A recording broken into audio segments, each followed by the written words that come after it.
Good afternoon. This is Jamie Pakarangan. This is my co-partner, Sahabil Abtuh. Today we're going to have an interview with you, sir, in relation to our subject educational psychology under the supervision of Dr. Rodrigo Tantay. Dr. Dantay, Yes. my friend. Okay. Sir, can you tell something about yourself, your demographic profile? Okay, I am Sahabil Abtuh. My friend called me Abil. Actually, I am now 48 years old, but my registration of birth is appeared to be 50. So I am older by 2 years in my actual birth certificate. Because I was registered late. Actually, I was registered when I was working at the MSO. So, So ilalagay po namin, sir, 50 50. or 48? based on actual age, I am 48. 48. So it's up to you to take whatever you want to take. And with respect to my education, I graduated as Bachelor of Science in Civil Engineering at the Western Mindanao State University. Sir, what year you have taken I graduated in 1991. 1991. And then, sir, what else, sir? Then after which, while working at the NSO, now the PSA, No, PSA. I studied Master in Applied Statistics at the University, Polytechnic University. Sir, what of the year? Philippines. What year po? That was 1999 until 2001.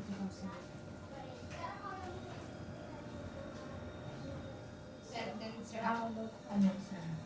Sa doctorate. doctorate degree, sir. I studied my master's in public administration until I completed my doctoral degree in public administration at the University of Caloocan City. What year, sir? I started studying my master's in 2011 and until I proceed to my doctoral degree in about 2014 and Sir, I civil, graduated. sir, public administration. Yes. I graduated as Doctor in Public Administration at the UCC in 2016. 2016. 2016. Pero sir, yung sa master niyo po, anong year po kayo nag-graduate? 2014. 2014. Sir, ano po yung, saan po kayo nag-work? Tsaka ilang taon po kayo sa service niyo? Right now, I am working with the PSA na dating NSO. Yes, sir. So now the Philippine Statistics Authority. In what year, sir? I had been working with this office since 1995, August 1, 1995. And then, sir, after PSA, you are currently connected with UCC. After while working at the PSA, I accepted a part-time teaching job at the University of Caloocan City. Until now. In what year, sir? I started teaching in 2014. 2014. 2014. Right up to after I graduated to from my Present, after present. yes, after present. Right after I graduated from my master's degree, I started teaching. Meaning to say, sir, up to present PSA Up to also you are still connected? Yes, still an active employee of the PSA. Sir, what is your bachelor's degree? Bachelor's degree. Civil engineering? Civil engineering. Yes. Civil engineering. Sir, who influenced you or what made you decide to take this course?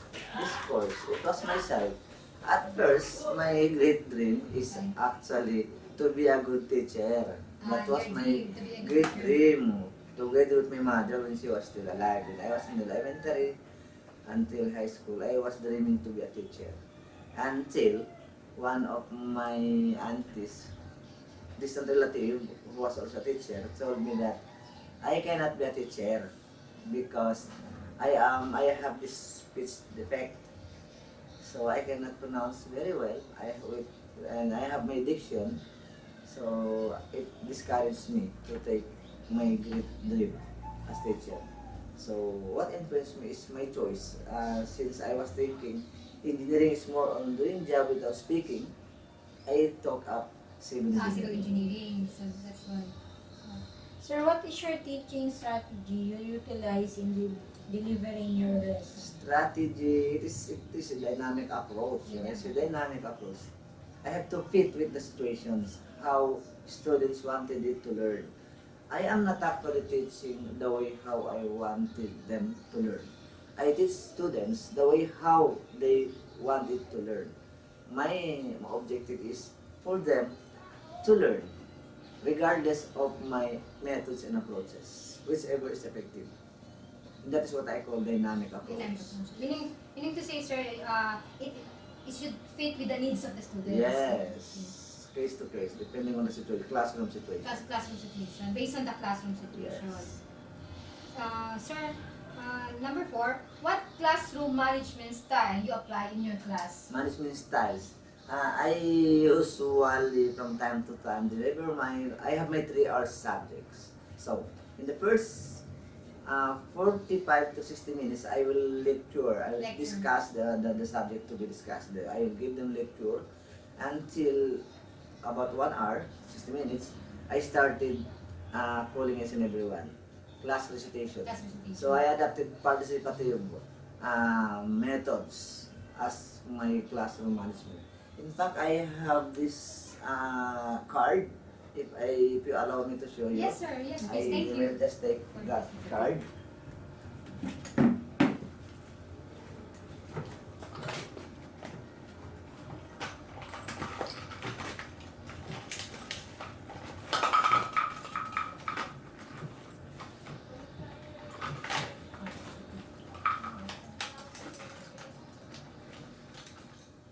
Okay, I have this lots of smart cards, sale card, that I use to shuffle during class discussion. And these cards, each of these cards is consisting of numbers. I wrote numbers in this. That corresponds You see? to their Corresponding to names of my students based on my the class class report. report. Okay. So where's my class report? Based on the class report. Yes, ma'am. Okay.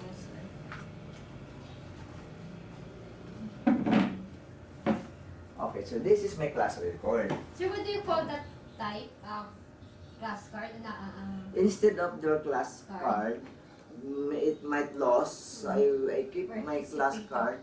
Card, This what do you this call- just a card just to shuffle by way of, I mean, randomly. If I Randomly. wanted to call students recitation, I will not pinpoint students yeah, anyone. you're right. I just randomly The cards pick the card, then whatever is the number that corresponds appears to on the the class names record. on my class records. That's the student I should call for the class recitation. Then, ako na. Sir, number 5, do you see yourself retiring as a teacher? Retiring. Yeah. I think I don't. As of now, As I'm of not now? thinking of the retirement because Not I yet. think sir. as long as I have this energy to teach students, but not too old enough, I will retire anytime I feel that I am not effective in teaching. Meaning, sir, when time comes, due to age, Yes. most yes, likely due to yes. age. Also to help. Because teaching Or is help. my passion. Teaching is happiness. So, and as long as I can, I will teach. But I make it sure, if my appearance is not anymore suit to Wow. face the students, I will retire by then, regardless of my health. Number 6, sir. What is the hardest you have experienced being a teacher? Hardest. The hardest. You did with your students when Um, I think the hardest experience is if I am dealing with students who has very poor mentality, who cannot cope up with the classroom discussion. Wherein if I focus my discussion to for them to understand, those who are on the above average will surely be bored. And even other students is somewhat bored also. So that is one of the greatest challenge that I have been experiencing. Sir, what will How you do do I then? deal? What will you do then to deal with My this? my way is I have to call up those about 2, 3, 4 students who are on the top and then I will call those students who are below the Below. average. I call them, then I will write some special topics that I feel they don't understand. I challenge these intelligent students to teach them, discuss with them on the other side of the room or somewhere outside the classroom while I am giving lecture to the other students. But I have my list. After the discussion, I have to ask them questions for me to know if there are some improvements during the group discussions with respect to the topic being assigned. Sir, number 7.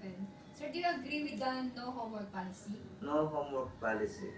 Ever since I started teaching, I never give homework So, assignments. meaning yes, you are agree. Yes, I agree. Strongly agree because Strongly. it happened coincidentally. I do not give assignments because my experience during my college life, even high school, there are students who come to school without assignments and just copy assignments from classmates just before the class started.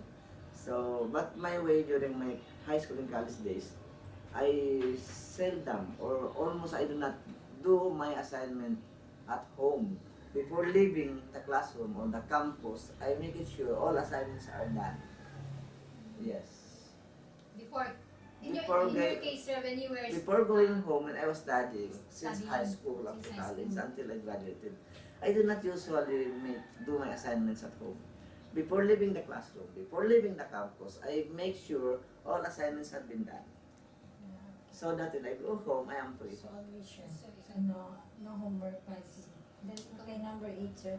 Do you believe once a teacher is always a student? Once a teacher is It's always a student. Yes. Yes. Because we actually learn much from teaching. Every time you teach the subject, you are actually mastering that subject that you are teaching.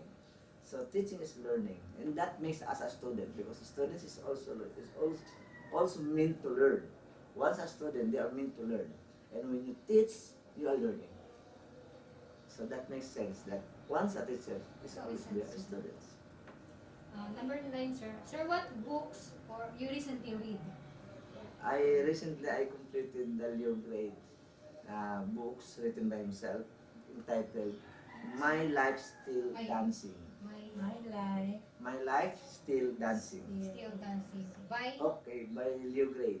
He is a German European author. German author. That book is telling about himself when his mother, who was widowed that time but at very age during the World War, so they kept moving from place to place, from Germany, Europe, evacuating from the war, and he has developed this talent, which is dancing. Dancing. Yes, during that time when you can dance, every audience is applauding you, throwing coins. So by then he earned. He passed through the hardship of life. He worked from time to time. He have experienced worse boss, supervisors, but until such time he succeeded that dancing skills. He moved from place to place performing to public. He performed he did public performance for profit, and until there was someone who handled him as his manager. So he has been performing in so many occasions from Germany to wherever in Europe. So he became rich. He ran his own company, and he was the one negotiating film shows, Okay.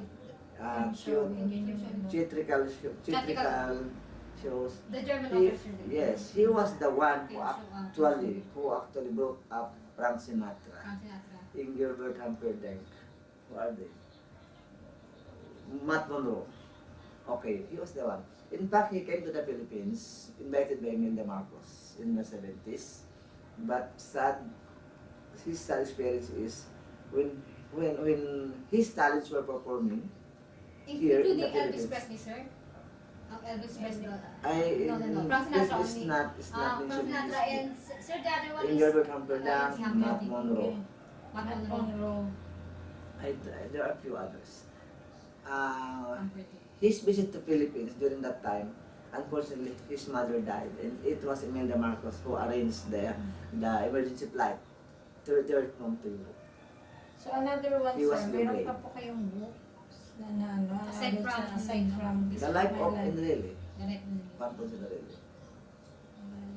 I am fan of reading true to life books.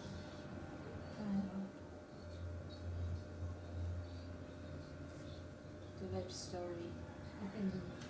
Mean to say, sir, you are fond of reading lives, True to life. true to life To stories. life story. Okay, so number 10, sir. What motto or principles in life what you may share to us being a CPE student? What I would motto, sir? say success is an accumulation of every single days, of every little things that you do. So that is success. The accumulation of all those simple things, all those little things, all those good deeds that you do will be accumulated into a huge success. So that is I am telling my daughter. I keep them telling, don't you know that success is just simply an accumulation of all these little things. So just keep going. Keep doing every little things that is tantamounting to your huge success. Huge success. Yes.